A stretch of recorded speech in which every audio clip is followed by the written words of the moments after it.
What's up guys, welcome back to Nikos Powerlifting, and in this video I'm going to be teaching you how to squat.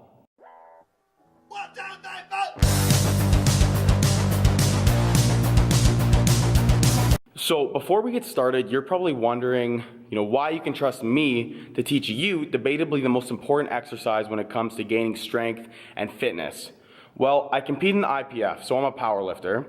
And I've successfully squatted 220 kilograms or 485 pounds in an IPF sanctioned competition.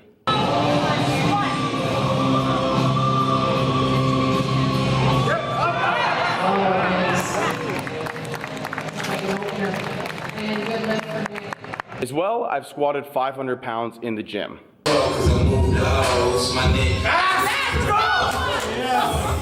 Now, if you're looking for more of a certification type of thing, I am a certified personal trainer by the Canadian Society of Exercise Physiology. As well, I'm going into my 4th year of kinesiology at the University of Regina. So now that we've got all my credentials out of the way, now you trust me to teach you one of my favorite exercises.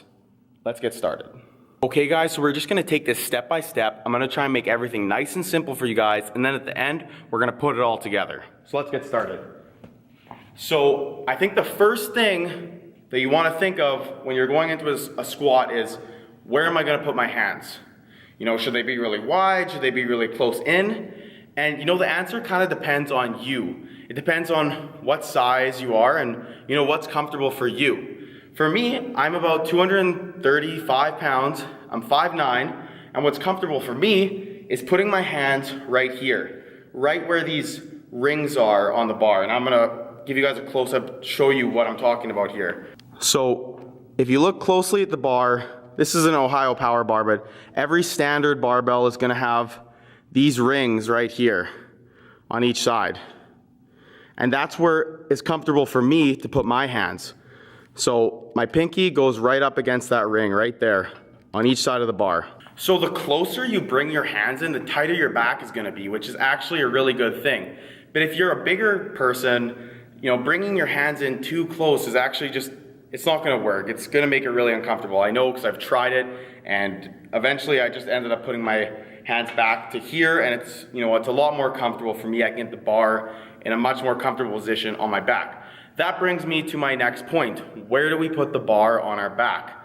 So you have your high bar squats and you have your low bar squats. Now, this video is more geared to people who want to lift more weight and get stronger. And for that reason, I'm going to be demonstrating a low bar squat. Now, most people that you'll see in a commercial gym do more of a high bar squat. They put the bar high on their traps.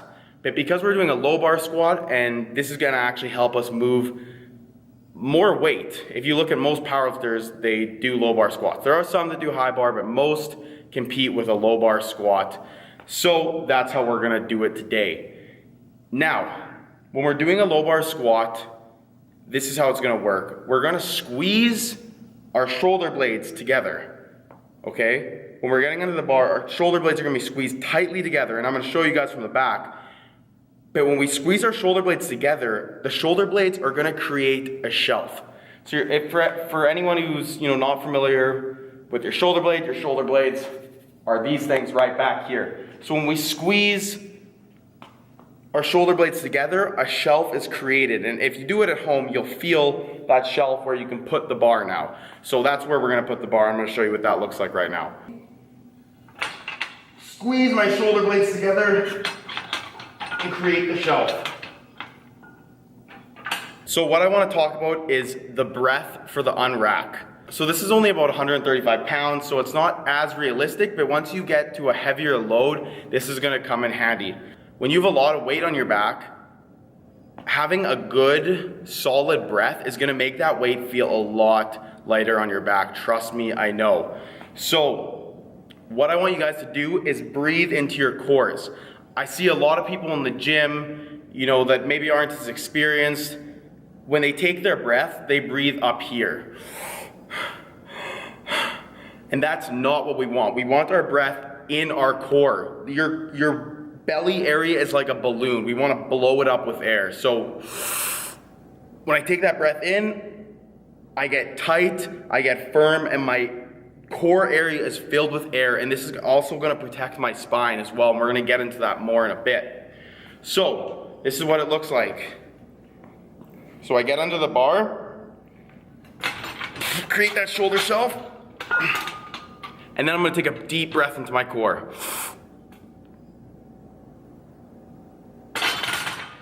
And by doing that, the bar, almost, I feel it like elevating up, and the weight feels literally lighter on my back, and my spine feels nice and firm, my core feels tight, and I feel a lot safer. So when we do the unwrap, we're gonna take a deep breath into our core. So next, we're gonna talk about walking the weight out, because when you unrack the weight, you can't just squat right there. You have to take a step back. So kind of what you wanna aim for when walking out the weight is 2 big firm steps. Okay, you don't wanna just tumble back and take a bunch of steps out. I know I used to do that when I was learning how to squat. You wanna have the weight on your back and you wanna take 1, 2 big nice steps out, and then you're ready to squat. Okay, so I go up to the bar, I know where my hands are, I'm gonna create the shoulder blade shelf. Get nice and tight, take a deep breath into my core, and I'm gonna walk the weight out. So something that is also important for me to touch on is you're probably wondering where you should put your feet. Should you have them nice and wide? Should you have them really close in? And well, the answer is kind of up to you. It's about personal preference. Generally, if you're just starting out, I think what is best is just to put your feet about shoulder width apart.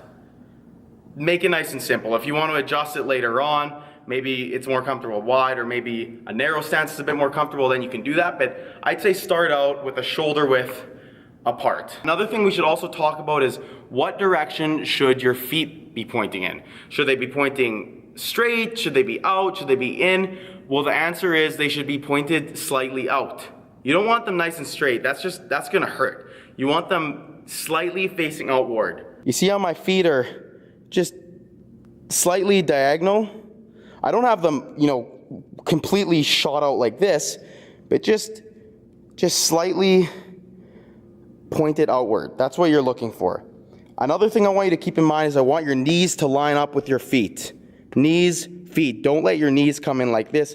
Don't let them go too far outward either. I want them lined up with your feet. If you have your feet pointed out this much, your knees better be pointed out just as much, okay? But generally, you just want your feet to be slightly pointed outward. That's what we're looking for. Okay, so next thing we need to figure out is how to descend into the hole, okay? We've kind of figured out how we're gonna set up, where we're gonna stand, where we're gonna put our feet and all that stuff, but we need to figure out how we're gonna descend into the hole. Okay, so what we're looking for is descending in a controlled, tight fashion. Remember how I told you to take that breath for the unrack? We're gonna take that breath again when we descend into the hole, okay? So when we unrack the weight, we walk it out, we're standing here like this. Right before we squat, we're gonna take another deep breath right here into our core, and we're gonna descend. And guess what? We're gonna hold that breath for the entire squat. Okay, if you're looking to lift maximal loads, you're gonna hold that breath. It's called the Valsalva Maneuver. It's where we're gonna keep all that air tight into our core, and it's gonna protect our spine. If you're lifting just lightweight, you're squatting the bar, and you don't wanna lift a whole lot of weight, you're just at the bar. Personal trainers are gonna tell you to breathe in on the way down and breathe out on the way up, but that's not what we're going for. What we're going for is strength and lifting a lot of weight and being athletic and being powerful and explosive, okay? So we're gonna use the Valsalva Maneuver to protect our spine because we're working with a lot of weight here. We're powerlifters. You guys wanna get strong, you wanna be powerful and explosive. We're gonna use the Valsalva Maneuver. So we're gonna take a big breath into the core. And we're gonna let that air out at the top if we want, okay? Because if you let that air out at the bottom, you're gonna lose tightness and that squat's gonna start looking really dirty and you could even hurt yourself. So we're gonna hold that breath throughout the entire squat. So now that we know what we're doing for our breath, I wanna talk about hinging at the hips. So when we're squatting, in order to protect our knees and squat safely, because we're squatting a lot of weight here, remember, we're going to bend at our hips before we bend at our knees. We're not gonna over exaggerate and completely just bend over it, but we're just gonna slightly bend at our hips before we bend at our knees. I'm gonna show you what that looks like right here. When we're squatting, hips are just gonna slightly bend. We're just gonna slightly hinge at our hips and then hinge at our knees. What I don't wanna see is hips locked and we're just bending at our knees like this. That's not gonna end well. Hinge at the hips slightly and then hinge at the knees, okay? So hips first, then knees.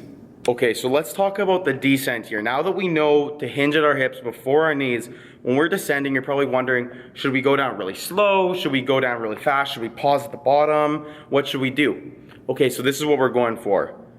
Nice and controlled, about halfway down, and then we're looking to bounce out of the hole, utilizing the stretch reflex to be explosive. So, without getting into the science of it, essentially what the stretch reflex is think about your muscles like an elastic band.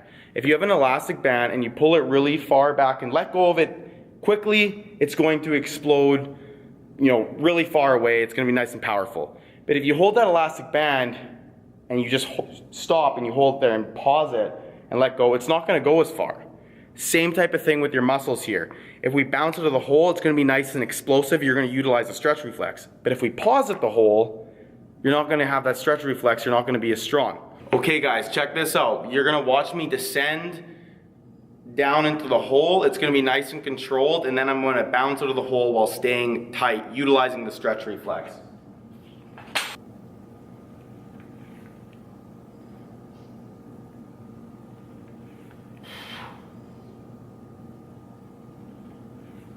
Okay, so next thing I want to talk to you guys about is depth. How deep should you squat? And my answer for you is get your hip joint below your knee joint. Okay, we don't need to completely sit down onto the floor. That's not good for our knees, but I don't want to see any half repping either. I want to see your hip joint go below your knee joint. That is what IPF depth is in competition. Hip joint below the knee joint, that's what we're going for, okay? So I'm gonna show you guys again, and I want you to look at my depth, see how deep I'm going.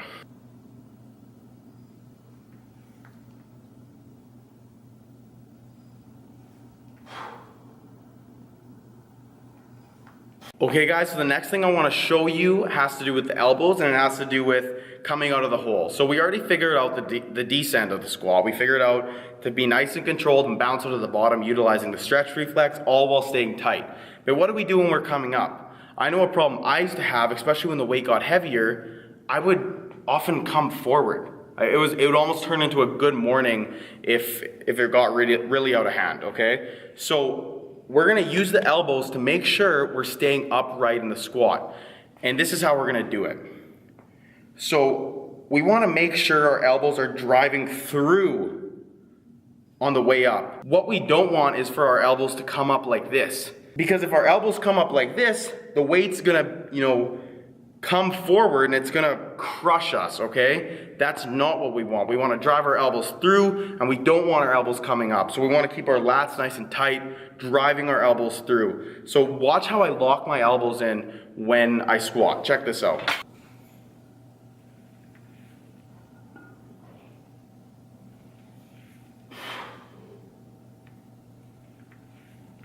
Okay, so now that I've taken you guys through all of the steps, from where your hand should be to driving your elbows through, coming out of the hole, you're probably wondering, what does this actually look like with some real weight on your back? I was just using 135 pounds here, so maybe it's not as realistic. So now I'm gonna show you guys what it looks like with real weight on your back and give you an idea of, how you should perform it start to finish. So check this out.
guys, so that's what it looks like with some real weight on your back. These were actually working sets of mine from my squat training session this week. Just to give you guys an idea, you know, like I said, I was using 135 pounds to demonstrate, but I wanted to show you guys what it actually looks like, because it's going to be harder once the weight gets heavier, and you got to make sure you're utilizing everything I've taught you throughout this video and not letting your form break down. So if you found this video helpful, make sure to leave a thumbs up. If you want to see more content, you want to support the channel, make sure to subscribe. If you guys have any ideas for future tutorials, leave it in the comment section below. I'd love to hear from you guys. Let me know, was this video helpful? What I can do to improve? Maybe you guys have some more questions that I can answer. I'd love to answer these questions. Thanks so much for watching this video. Thanks for supporting the channel, and we'll see you guys in that next video. Peace out. 1, 2, 3, 4.